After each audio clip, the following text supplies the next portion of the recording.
All right, I think I'll get going. Right. Thank you all for joining us today. We're going to be talking about what do employers care about when hiring college graduates. I'll introduce myself and my center here in just a bit.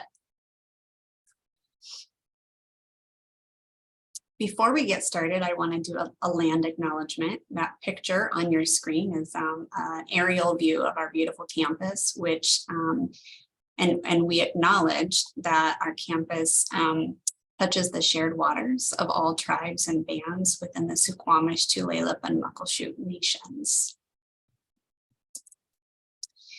My name is Brianna Randall, and I serve as the director of the Career and Internship Center. We're the centralized center, so there are some college-based centers, but we serve a lot of different undergraduate, graduate students, and also recent alumni. We're in Mary Gates Hall, and that's a picture of what it looks like from the inside. We're on the part that has the brick wall inside, which I feel is really beautiful. And then the picture in my background, if you're able to see me, that's the outside of Mary Gates Hall. So that's where I'm currently reporting from. I have worked in the Career and Internship Center since 2004. And when I gave this presentation to incoming students during Dog Days, I was like, I have worked in this space your entire existence, which is a little strange for me, I will admit. I became director in 2019. It's been quite a wild ride, as you can imagine, but it's such meaningful work. I love it. And you are able to email me if you have any questions. So we have two main sections that we're going to cover today. Facts about what employers want. I love reading research studies and articles, and I love stats and figures. And I think that tells a story better than little anecdotes we hear from employers and students. Then we're going to focus on the resources that we offer to help your students with the things that we're going to talk about are important to employers. And then we'll do a quick wrap up at the end. Spoiler alert. This is what we're going to cover. Employers really look for specific transferable skills, internships and similar experiences, and well thought out LinkedIn profiles. Those are the three main areas we'll talk about today. We'll cover a couple of others as well. Employers are caring less and less about GPA, and they are mixed on how much they care about one specific major. Okay, so that's kind of a precursor, an outline to what we're going to cover. So let's dig in. I'm going to start with a poll. So if you're able to access your polling function, I'm going to launch this poll that says, which of these is one of the top 4 skills that employers look for in new college graduates? Give you a minute to chime in with your answer there.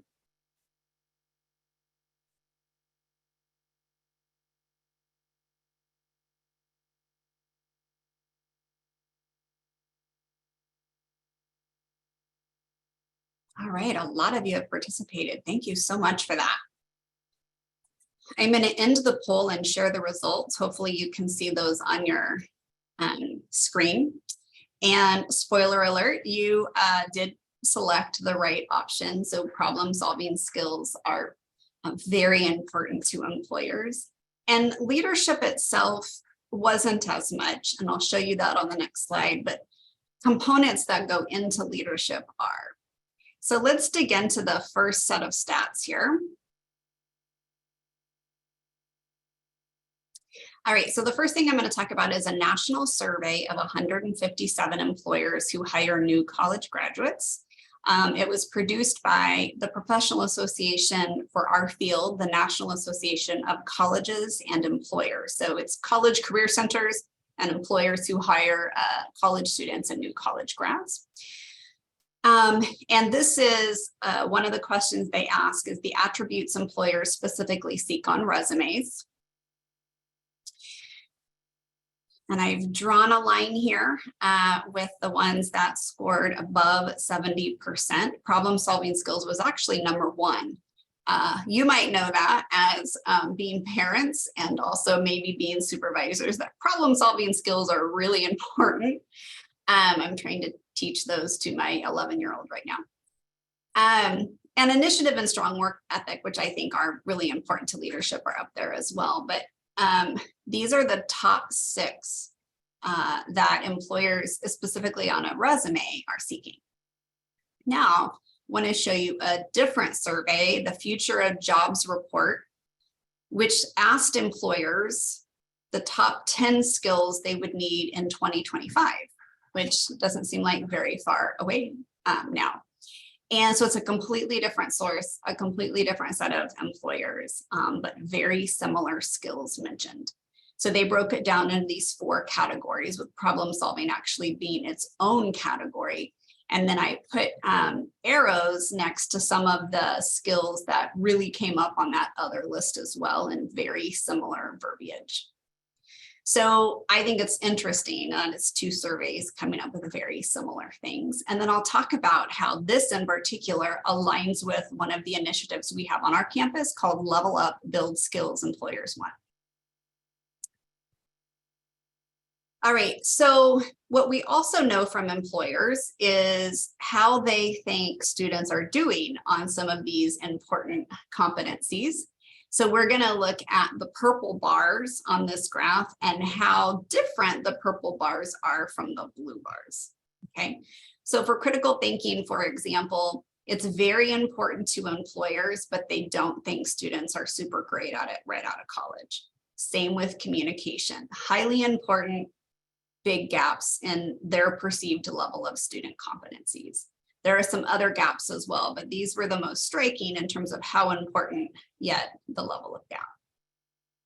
Okay. All right, so that's a little bit about skills, and I will show you how we help students develop some of those skills later. The second is experiences. So this goes back to the same survey I mentioned in two of the previous slides were from the same survey. As you'll see, when they look at the influence of attributes, experience is really important. So internship is the top 2, majors the third, leadership and work experience. So of the top 5, 4 of them are experience-based, okay? High GPA was a couple more down, and we'll talk about that later. So getting some type of experience, even if it's not called an internship, if it helps students develop skills, it helps them learn to be at work on time, to be supervised, take feedback. All of those things are important to employers who don't necessarily want to hire a 22-year-old who's never had to be supervised before, who's never had to report somewhere, you know, in the same way that they need to at some of their jobs, right?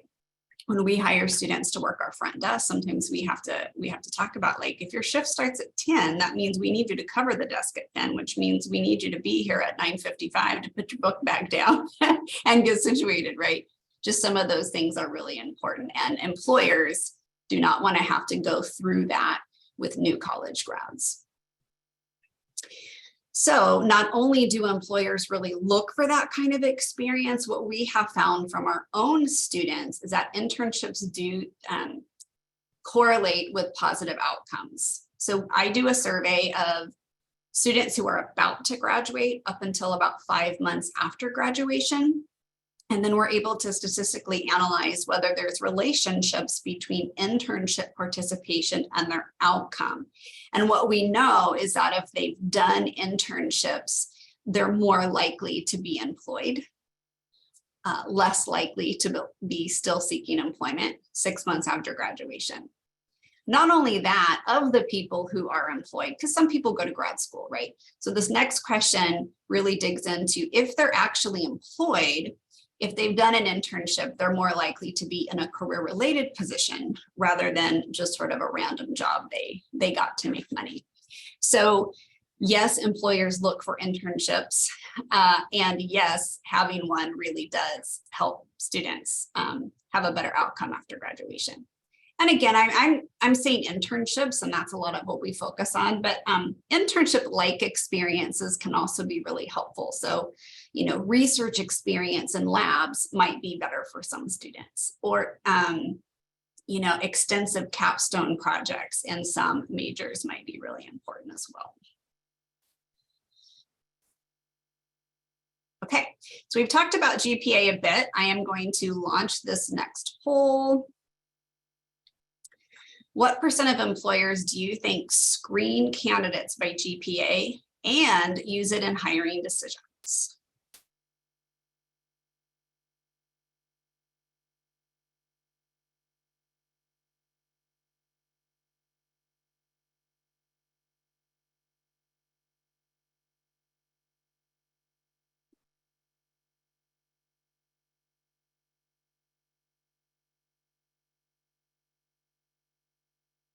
All right, looks like the voting's mostly done. I'm going to end the poll and share the results. Hopefully you can see that.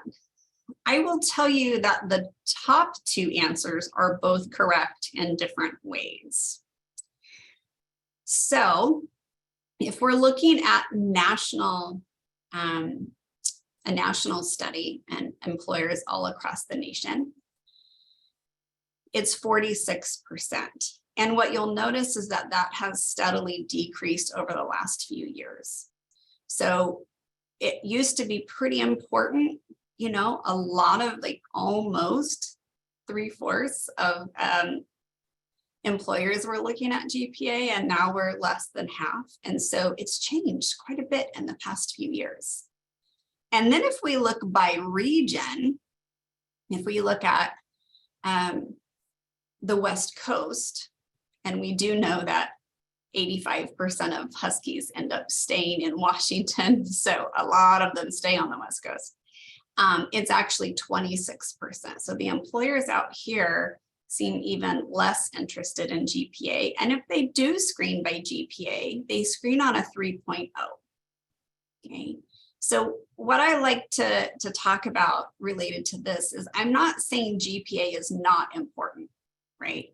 Because there are employers who are going to screen by it, and graduate schools certainly look at that, right?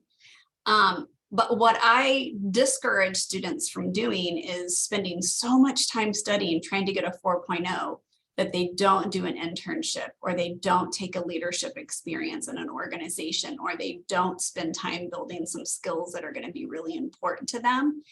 Academic learning skills are important, but as we looked at in the other sections, specific skills and specific experiences in a lot of cases are going to be more important than a really high GPA. So grades are important, but not of paramount importance for many situations and many students. So skills, experiences, and GPA. Now we're going to talk a little bit about LinkedIn. 87% of recruiters use LinkedIn to find new employees. And when I give this presentation to students, I say this stat probably doesn't quite relate to new college hires. I don't think recruiters are in LinkedIn looking for students right out of college. But this does definitely affect mid-level and high-level hires, absolutely. And then more relevant to students is that 93% of employers look at job applicants' LinkedIn profiles. So we do really highly encourage students to develop a LinkedIn profile pretty early and to keep updating it. Once a recruiter has narrowed down the pool to something that's a little bit more manageable, maybe at the interview stage, they probably will be expecting students to have a LinkedIn profile and expecting it to be fairly well fleshed out. Even if they don't have tons of experience on it, it's better to have something and to talk about the things you do have than to be absent. Okay. Related to that, we encourage students to be really mindful of their other social media platforms as well. 70% of employers believe that every company should screen social media profiles during the hiring process. And 55% of them who screen have found content that has caused them not to hire a candidate, right? A lot of students are pretty savvy about the privacy settings on their accounts, but for those who aren't, they need to be a little bit more diligent about privacy settings and who can see what, and also thinking about the potential long-term impact of things they put up there. Because employers will probably be doing some Google searching of candidates once they get close to making an offer.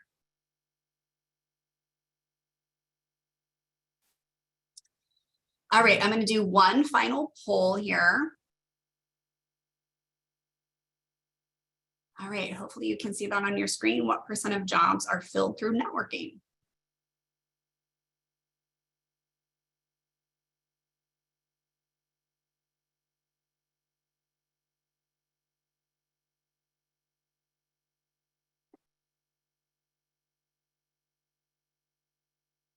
I will say, as you vote, I have seen this stat vary pretty widely, depending on who you're reading and when and what source and what they're considered networking. So this isn't an end all be all, but for students especially, I think it can be pretty eye-opening. Okay, I'm going to end this poll and show you, oh, sorry, I'll share the results with you in terms of how you all voted, and then I'll show you what the research says. So it looks like 31% of you got it right, with 85%. And again, I think for college level hires, this isn't as important, right? We do have Handshake, which I'll talk about as a resource, where employers are specifically hiring for college students. But again, it opens eyes to students that trying to get out there and meet some contacts and make themselves known and do informational interviews is really important. And 70% of jobs are never published publicly. Again, I've heard this stat a lot and called the hidden job market. And if you all are working, you know that this can be true as well, where you think you might have a job opening, or somebody might be quitting, and you just kind of think about people in the network or other. You might look for people on LinkedIn and not ever publish it publicly. All right, so we've talked about skills, experiences, and relationships, and we have tons of resources to help. I actually, when people ask me kind of what I'm passionate about or how I see the future of our center, those are the things that I talk about. I said, I want to help all students develop the skills, the experiences, and the relationships to help them be successful after they graduate, right? So we are pouring a lot of resources into this. First thing I'm going to talk about is building skills. And I mentioned our Level Up campaign. We launched this in like 2019, I think. And on our summer list for this coming summer will be to revisit and see if we want to make any changes based on current information. But we ask our own employer contacts what skills and competencies they wanted to see right off the bat out of graduation. And what we came up with aligns pretty well with some national efforts going on along these lines as well. But we have 3 categories: manage self, engage others, and produce results, with 3 skills within each of those. We have ideas for students how to develop those inside and outside the classroom. We also have worksheets where they can track, you know, how skilled they think they are, what they've already done to develop it, and what they could continue to do to develop that while they're in school. You can learn more about that on our Build Skills channel. 2.5 years ago, we brought LinkedIn Learning to campus. Some of you may be familiar with it, or you may be familiar with its predecessor, which was lynda.com. It's a on-demand video learning platform where you can learn all different skills. The major categories are creative, technical, business, and then there's like well-being and diversity, inclusion, and belonging as well. Lots of great content, 16,000 courses, constantly updated, taught by professional experts in their fields, not YouTube influencers. Our campus is able to offer it for free to students because the Student Tech Fee Committee is paying for that. So some of the students who have used it have commented, I learned technical skills, but also interpersonal skills and how to support others. And one student just called it phenomenal, which I thought was pretty amazing. And these don't necessarily apply to you, but you could coach your student as to how easy it is to use. We have a linkedinlearning.uw. They just have to type their net ID to get access to it. I generally search by a keyword, then by a type. So a course, for example, is like about an hour, whereas a video is typically 2 or 3 minutes. So you can kind of play around with different lengths of content, and then also level, which will have like beginning, intermediate, and advanced. Then once students watch these, if they have chosen to link their LinkedIn Learning account with their LinkedIn profile, which is a choice. If you've chosen to do that, you can add the fact that you took that course to your LinkedIn profile, which signifies to an employer that you're interested in that area, you're taking the initiative to learn that skill. So even if you haven't been able to take tons of regular courses or do internships, that this is an area you're interested in and you're taking seriously. And then we just brought a new resource to campus called Forage, and some of your companies actually may use this. Major companies have created, they're kind of like job simulations, and in different areas, mostly business and tech. So students can go in and do these modules, which helps them understand what project management or social media management might look like in a real company.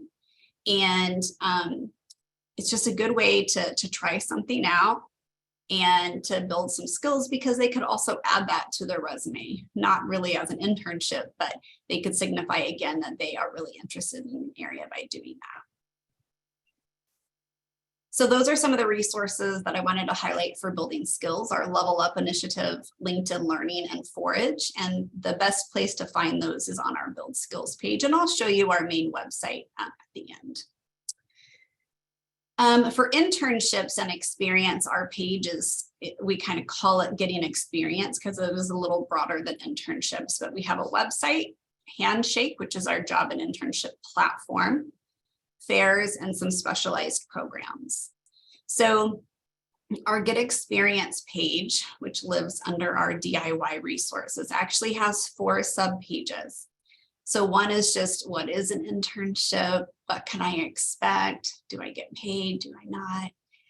How to find one or create your own without an employer. How to really make a good impression and get the most out of your experience. And the site that nobody looks at is how to reflect and strategize afterwards. So really great website. And each of our websites has different content areas. So this one has some video clips, some recorded webinars, like our How to Find an Internship webinar. Some courses that sometimes we pull them in from LinkedIn Learning. Sometimes these are courses on campus that are offered. And then featured resources, so other things we think students would find helpful. So that's our website. And then Handshake is the resource that we plug a lot. From the very beginning, we want students to activate their Handshake account, actually the very first day that they're able to. It is the platform that we use for pretty much everything in our office. So it's how you schedule an appointment. It's how you RSVP for a workshop. It's how you participate in career fairs if they're held virtually. And then, of course, there's the job and internship platform. And I looked this up. This was from probably September, but there were 3.8 thousand internships, exclusive of campus jobs and after graduation jobs.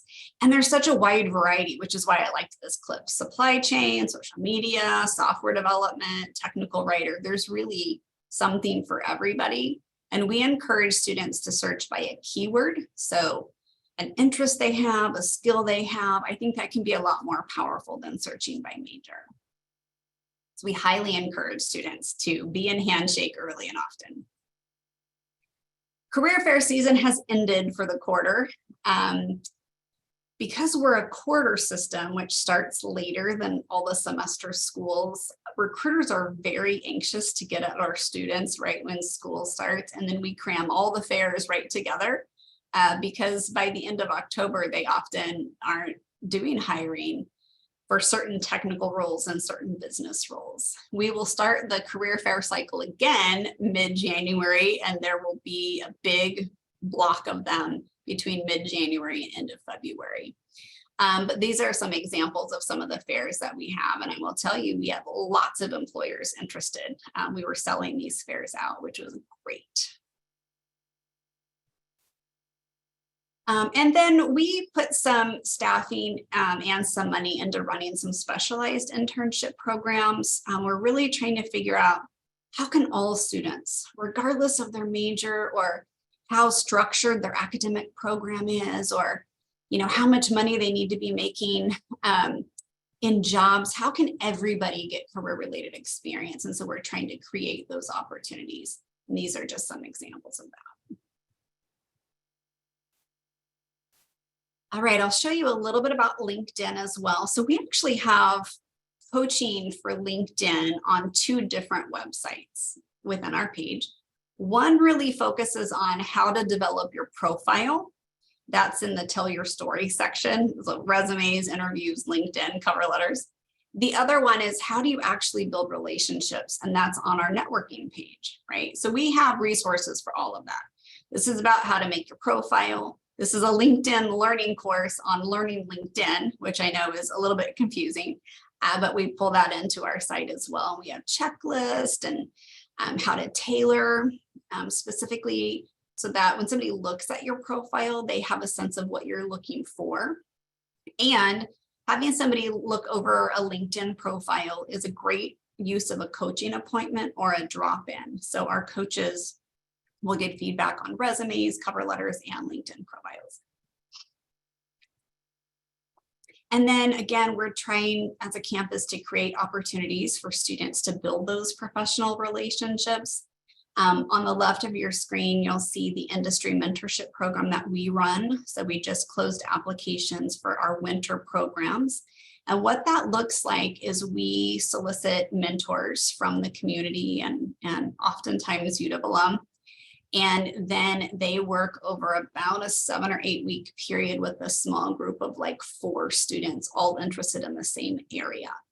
So in the winter, we run 2 smaller programs, and then our big programs are nonprofit in the spring and non-tech roles in tech in the fall.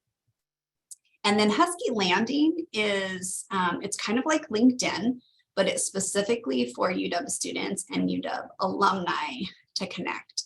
And that's a great place for students. Both of these are really great, safe places to start building professional relationships and a safe place to ask the questions that you don't really just want to ask a stranger. Huskies are often very willing to help other Huskies. So we push these a lot. Okay, I'm going to do a little wrap up and then I will take some questions. So if you have any questions, you're welcome to post them in the Q&A and I'll try to get to those in a minute. So to recap, employers look for specific transferable skills, internships, or other types of hands-on learning experiences, and well-done LinkedIn profiles. So this is geared towards students. So we encourage students, you should be intentional with your time, which means you should pick some activities and spend some time developing the skills, experiences, and relationships that employers are going to expect. We really want students to mind their online presence because it could make a difference later on when they get close to being hired. And don't over-focus on grades. Yes, get good grades. You especially want to get above that 3.0 because if employers are screening, they're going to screen by that probably. But don't over-focus on it to the exclusion of building experience and building skills. So what I pulled pretty much all of this from is from our website, which is careers.uw.edu. And this is sort of a blown up screenshot. This isn't all we have to offer. A lot of what I talked about, pretty much all of what I talked about, is in our DIY resources. So we kind of view these as the 6 buckets or the 6 topics that we help with. Everything, and a lot of your students may not really know what they want to do, and that's fine, and it's very normal, and we'll help with that. Some of your students might already know that they want to get a job, they want to get into grad school. We help with sort of everything in between. And as I said, our websites, they each have a lot of different dynamic sections to cater to different learning styles as well. The other thing I wanted to highlight is this section, which is called Interest and Identity Resources. So we have 8 interest-based pages. For example, there's one for arts, media, and marketing, and there's one for sustainability, conservation, and energy, for example. So there's 8 of those. And then there's 8 identity pages. So there's one for international students. There's one for students of color. And so we cull and cultivate resources specific to those areas. And students or parents could subscribe to them to get updates either daily, weekly, or monthly. So when new content is posted to one of those pages that you've subscribed for, it would be in the update that you have signed up for. It's a really great feature of our website. And this is, you can do this as well. It's something we encourage students to do. We have a digital scavenger hunt, and if they complete it, they can come and get a really fun sticker that, they like to put on their laptops and their water bottles and all the things. All right, so that's the end of the content that I wanted to share. I am going to pull up some questions and see what I can do. Okay, so the first one is, generally speaking, what's the chance of an internship for a first-year student? It's a great question. I would say during the first year, probably not super high. The summer after the first year, a decent chance. Internships vary so widely. There are internships that are going to expect students to be in a major and already have major coursework. But there are also much more general internships. And those, in the internship posting, they're probably going to talk about the skills they're looking for coming in. And so if your student has those skills from a project in high school, a leadership, their freshman year, they would be qualified for those. But when we give an internship presentation during Dog Days to incoming students, and some of them have already done internships, which is great. And there's almost like this level of anxiety about internships already, and they haven't even started classes. So part of our job the first year is to kind of try to calm students down, figure out how to get along with your roommate, figure out how you're going to get between buildings in a 10-minute passing period. Figure those things out, then start thinking about internships. Okay, double majoring or major with multiple minors, does this really make a difference to employers? It's a great question. And one of the things we tell students is that employers are not a homogeneous bunch. And so it's hard to speak for them broadly.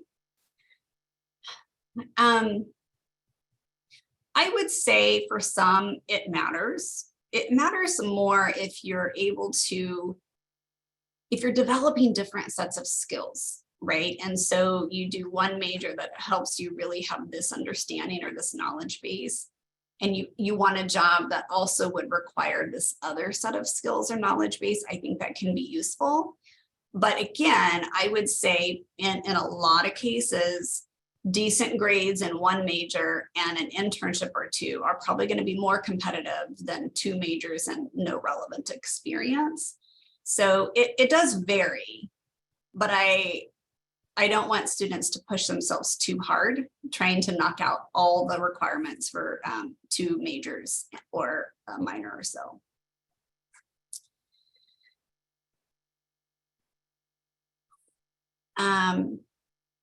I'm not quite sure what the next question means. When will the next similar meeting be? Which of the great resources are also available for recent graduates versus only current students? That is a great question. Almost all of our resources are available fairly publicly. So most of the resources on our website are just fair game. So what we have spent a lot of time doing is trying to put as much information on our website that can be accessed 24/7 as possible. And we know from Google Analytics that there are a lot of people accessing our site when we have no desire to be open, 2 in the morning, for example. Handshake is available to alumni for life. I will say that most of the positions in there are not going to be interesting after your first couple of years post-graduation. You know, it's geared towards new college grads, but it's open forever. And we take appointments with recent graduates up to 3 years out. Workshops and fairs, I'd have to think about that. I believe if you're able to log in with your UW-Net ID, you'd still be able to access the resource. Yeah, hopefully that helps. If most jobs are not posted publicly, is LinkedIn the best way to access? Will employers find you there, or will you find employers there? Not familiar with that at all. Great. So yes and no. It is really good to be on LinkedIn. Yes, because employers, if they know they have a position coming up that is going to require a niche skill, right? They can pay for access where they can go in and search for candidates who have that skill listed on their LinkedIn profile. So I do know there are people who have LinkedIn profiles who get contacted by a recruiter through LinkedIn based on something the recruiter saw on the profile. So it is a really great place to be and to have a detailed profile with skills that you're interested in using in future opportunities. But also it's really important to get beyond the screen and to know people, right? And so going to professional networking events,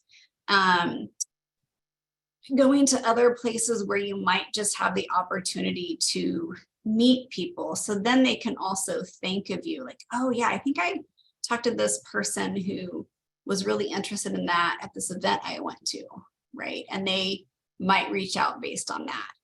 I actually taught for a bit as an adjunct at CLU, and I only got that position because I went to a networking event of career professionals, ran into somebody there who knew they needed somebody to teach the career development class. I said, I'd be happy to do it. And so it all came about because I took the step to go to a meeting that quite honestly, I didn't want to go to, and I'm not super comfortable in those environments. But so LinkedIn and trying to make yourself known in other ways is important.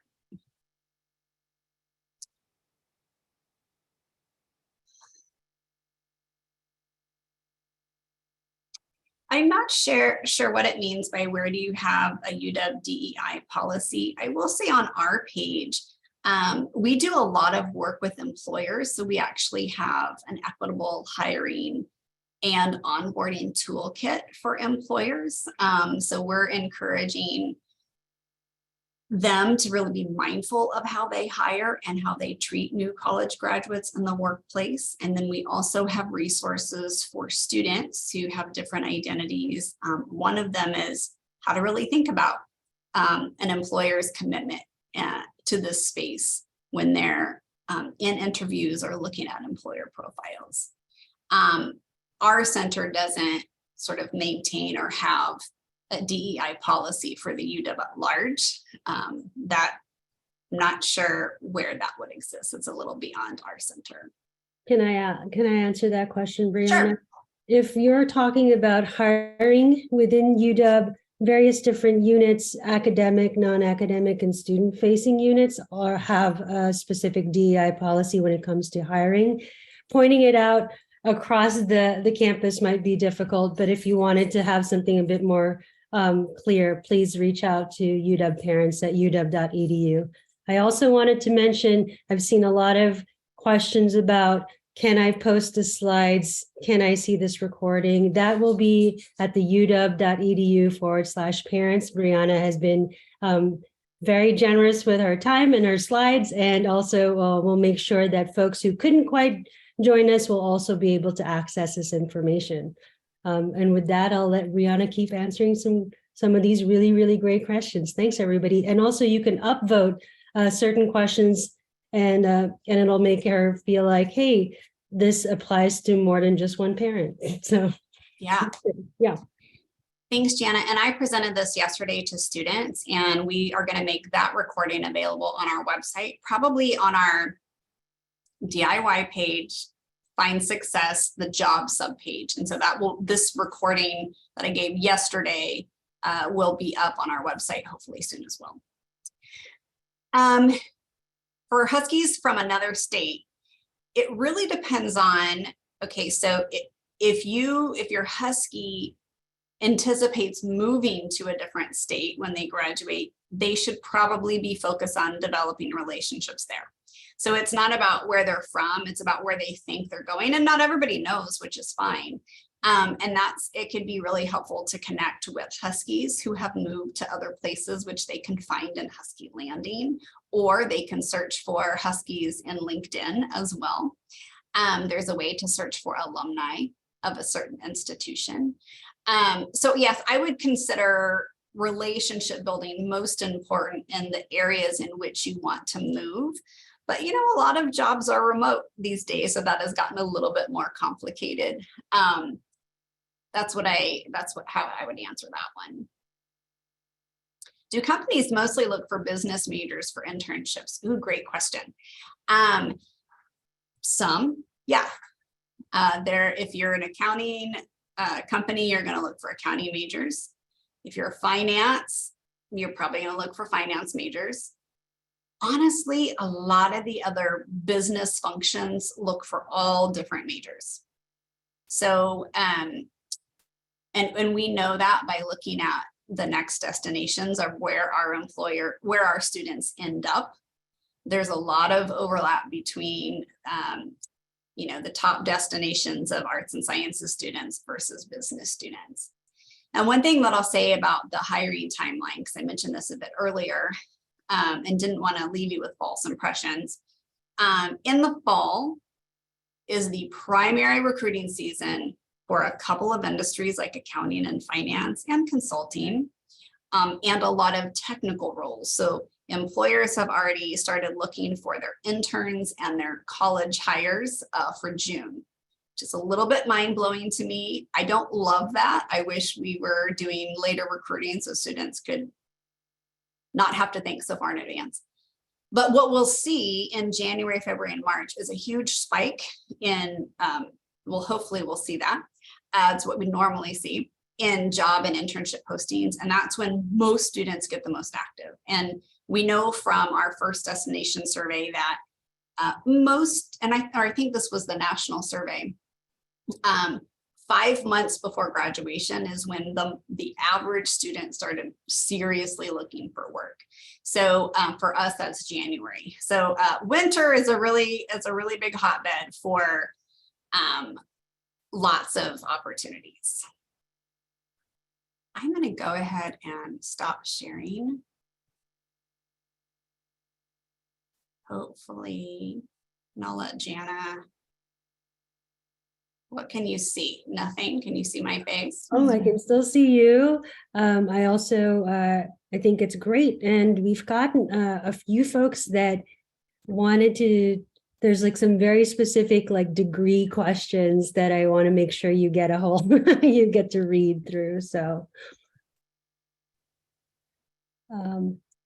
how should decisions on advanced degrees be considered in a student's career search? Interesting. I like that one. Yeah. Yeah, we do a webinar called Grad School Now, Later, or Never.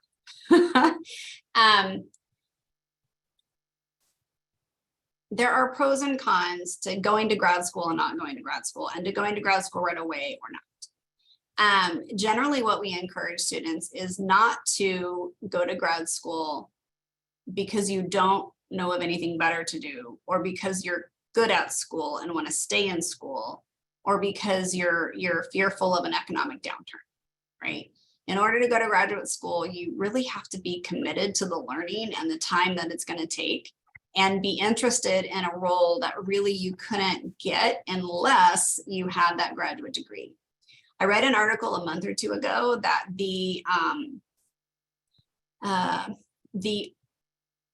earnings between people with master's degrees and bachelor's degrees is lessening. So there's less of an economic or financial benefit to getting a lot of types of master's degrees. That's not the case for everything. But there's an economic and a time investment to get the degree, and an economic investment that you're not making money during that time, that you really want to be mindful about why you're going to grad school and what the benefit will be to you later on. Hopefully that's helpful. Mhm.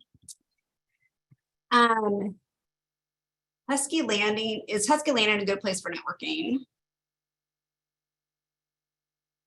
Yeah, Husky Landing is a great resource. We've only had it as a campus for a couple of years, and there's new alumni signing up for profiles literally every day. We pull them into our website, which is fun, but people can go to Husky Landing in general as well. I would also encourage people to look for Huskies on LinkedIn. I think in general, practicing networking with alum feels much safer, and most Huskies are super happy to speak with students, right? Also going to talk to speakers who come to a department to do, presentations, talking to faculty. We're about to put resources on our website that if they sign up for this one site, they can have memberships to 3 professional organizations for a lot cheaper than if they were to go to those 3 individually, right? And so professional organizations, all of those things can be really good ways to network. Sometimes it's a matter of just going to a symposium with a speaker that your department brings in, right? It doesn't have to be something super fancy.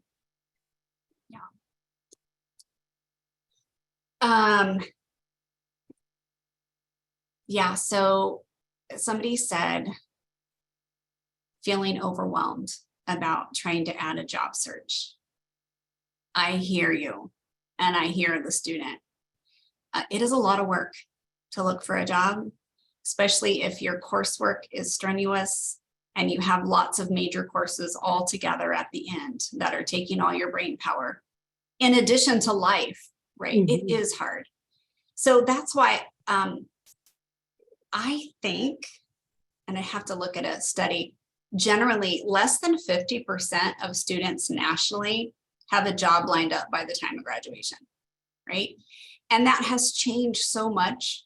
I think back when I graduated, like nobody dared move back in with their parents. Everybody, tried to get a job.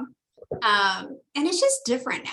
And so if your student is about to graduate and doesn't have the energy to look for a job, they can still be successful. It's okay. They might start dabbling. Maybe they make a goal of like, okay, in the next 2 weeks, I'm really going to try to spend at least 2 hours building my LinkedIn profile. Or I am going to register and go to one fair, even if I don't feel like I have my act all together, right? So making those incremental steps, even if they're not at the point where like, I am going to actively apply for 10 jobs this week. That's okay. But incremental progress can then help them build up some momentum. There will be, and you can still do an internship after you graduate, or you can search for full-time work. There's lots of flexibility, and people make it work all different ways. Even the difference, so another entity on campus does a study 6 months after, about 7 months after graduation. Because for us, 6 months is, right during the holiday season. So they surveyed in January and said the difference, a lot of people didn't have jobs at graduation and they have jobs 6 months out. Okay. Oh, goodness. It's kind of a roundabout way of answering that. What percentage of students graduating this coming June should have gotten a job by now? Not many. So I will say, most of your students won't have started looking, and that's okay. Winter will be a hot time for activity. And even the ones who did interview and go to fairs in fall probably don't have offers yet.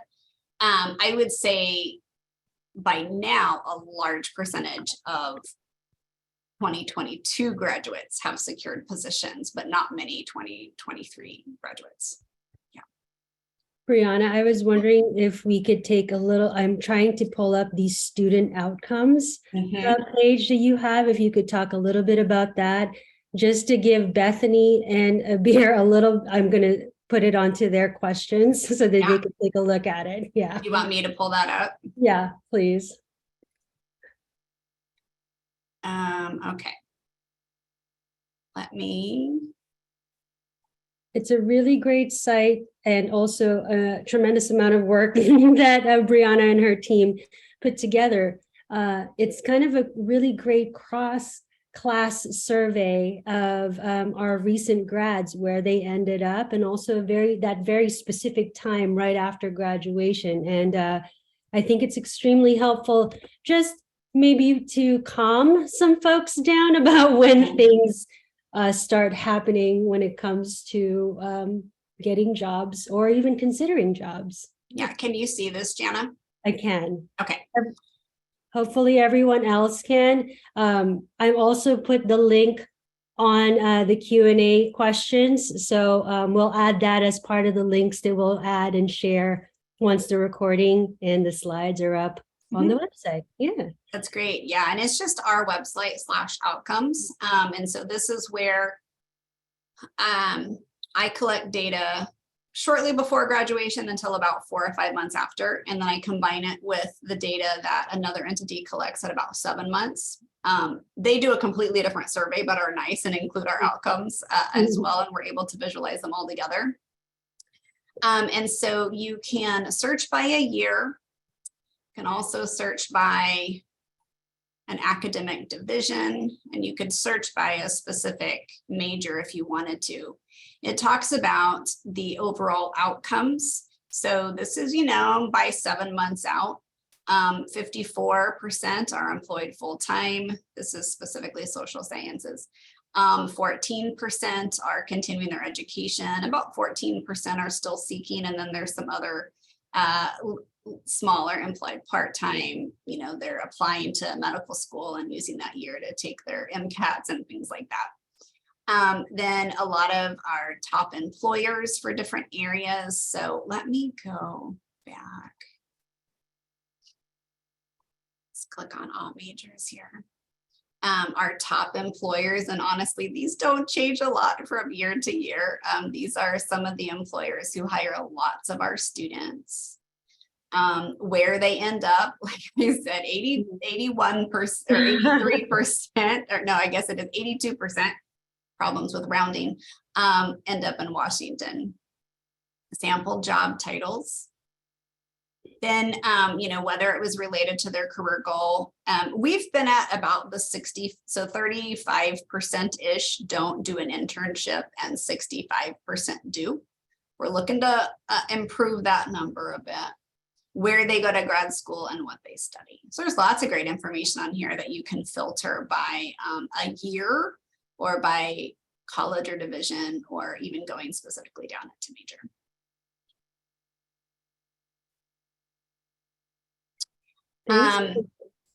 Oh, sorry, what, Jana? There's 3 more questions. I wanted to see, how do you find career networking events or other fairs other than ones that are on campus? And does UW help with that kind of connection, which is outside of campus career fairs? Yes. And one thing that I'll say is a lot of fairs at public institutions are open to the public as well. So if your student lives here but anticipates returning home or to another state when they graduate, they might be able to attend career fairs hosted by colleges in that state if they happen to be there.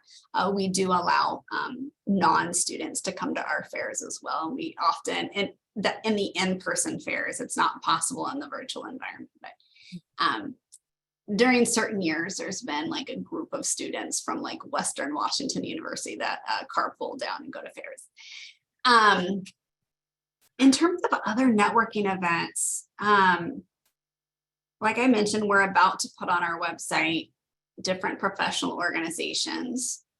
What I would say is that it also might be good to try to get connected with alumni groups in different regions. So if your student wants to, move back to Northern California, I'm sure there's a Husky alumni group in Northern California that they might be able to attend events with or get connected with in that way. The UW Alumni Association also runs what's called Huskies at Work. And it is sort of like a one-day job shadow or career conversation. The cycle for the fall is closed, but they'll run another one in about March or April. And that can be a really good way, not really geographic based, but we don't list a lot of networking events that we're not sponsoring simply because we sponsor so many things across the campus. We also do partner with the Alumni Association to lead 2 panels of alumni per quarter. And those are virtual and they'll stay virtual because we get way better attendance. And that could be a good way to connect with people as well. So those are some of the things that I would suggest. But in terms of events, we typically don't post those. Students will have to kind of use their online research skills and find those on their own. Brianna, last 2 questions.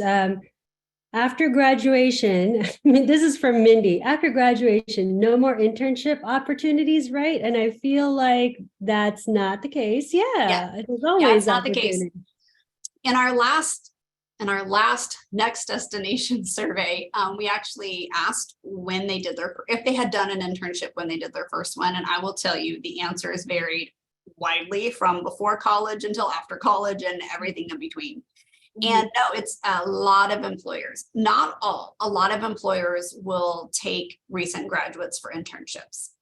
That is not the case for all employers because a lot of employers use their internship experience as a pipeline to full-time hire. So they will have wanted you to intern between your junior and senior year, and then they will offer you a job after graduation. So not all employers will be interested in postgraduate interns, but some will. So don't count that out for sure. Yeah. This one, Brianna, I feel like is very specific to an extremely amazing person who is a 2nd-year undergrad in biology, preparing already for med school. Yeah. And does your department help with internships or research opportunities? Yeah. So the answer is yes and no. Couple of things. There is a program on campus called the Undergraduate Research Program. I would encourage them to look into that because there might already be faculty who have posted that they need undergraduate in research help, and they can get connected that way. We have on our page, and if I try to share, I'm always worried that if I try to share this, it won't work. But one of our interest pages is our health page.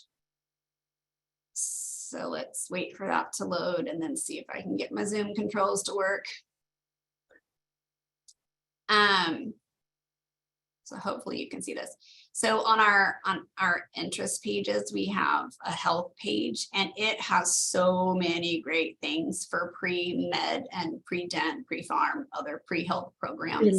Everything. Yeah, that's why we call it pre-health, because it's kind of everything. For example, under featured resources, there's all of these things: how to build clinical exposure and volunteer experience, how to build some of those health-related credentials you're going to need, what classes you're going to need to take. So that's where I would really have your student look at this. The one thing that I will say is our center does not do academic advising. And so we will not meet with your student to say, well, these are the prereqs you should take in which order. That happens in academic advising, which is across the commons in our building. But in terms of how to get related experience and maybe how to talk to faculty, that is something that we can help with. Yeah. Well, thanks everybody. We are at time, and I'm so grateful for all of you thank you to Brianna for joining us and giving us some really, really illuminating ways to think about what employers are looking for and having this kind of information shared with your students. They may or may not have been part of that student webinar. So this is a great way for you to say, hey, I found this one, so maybe this will help. And thanks so much. Every year, Brianna